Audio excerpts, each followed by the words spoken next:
So 3 things I learned about myself and the world through van life.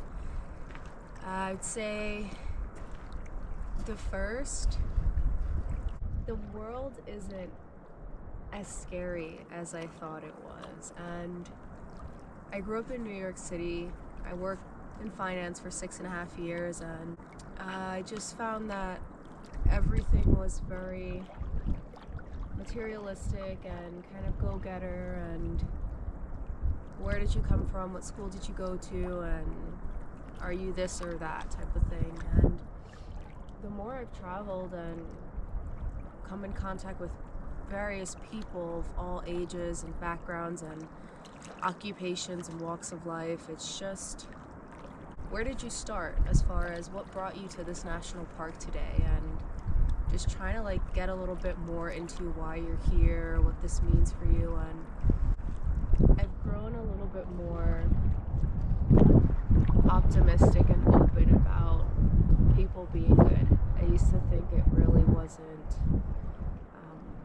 that common, and kind of lost hope in humanity to a certain degree. So that's the first one, that the world isn't as scary as I thought it was. The second thing I learned,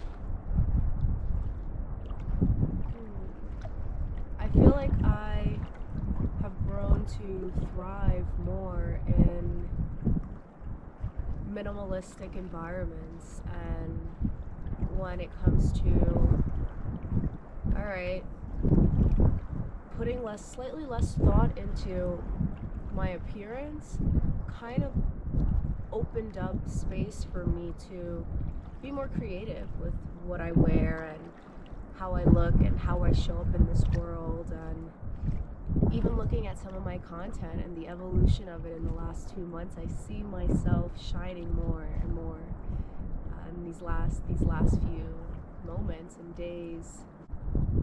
I'd say number 2 would be what I learned about my creativity and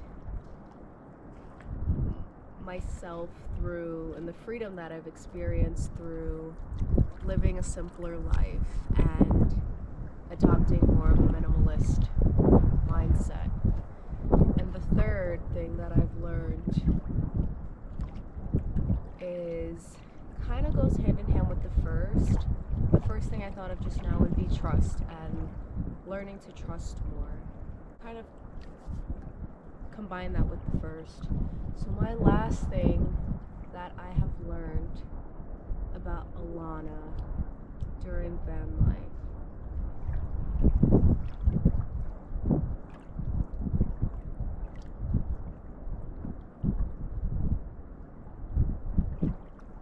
I think it has really been to just do what I just did. Not hold on to and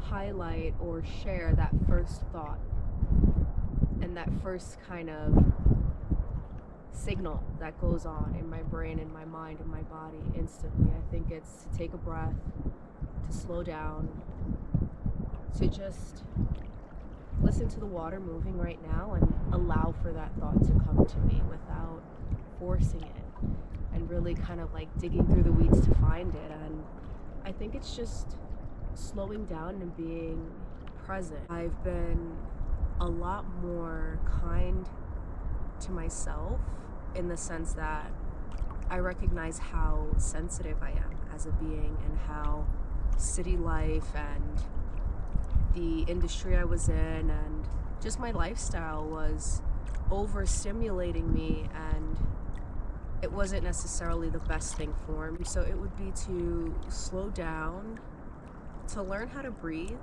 and stop doing that thing that I do a lot when trying to emphasize my breath and really utilize it, and to try and capture as much of this as I can, because it isn't forever for me, and share my authentic self with you the way that I am now. So yeah, I would say those are my 3 things. One is learning that the world is not as scary as I thought it was, and kind of layering on to trust more and being able to. The second, how my creativity has really finally come to surface and has been able to shine through multi-facets of my life, and how it has also allowed for me to better thrive in a minimalist way of living. So kind of like that minimalist mindset that I have adopted, that's been great for my creativity to flourish. And then the third, being more kind to myself and trying not to overstimulate myself because of how much that can do to my nervous system and my body internally, and my mind, and how I'm trying to really better feel and utilize my breath and stop the in all of my videos. Those are my top 3. They're definitely not prioritized. Those were just the 3 that came to me today in this very moment, in this spot, and I kind of wanted to see where I would go with it and allow for myself to flow as authentically as I can. So I hope that my thoughts, my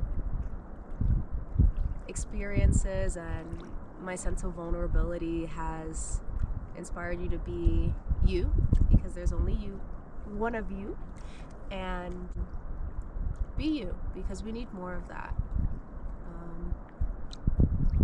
But yeah, until next time.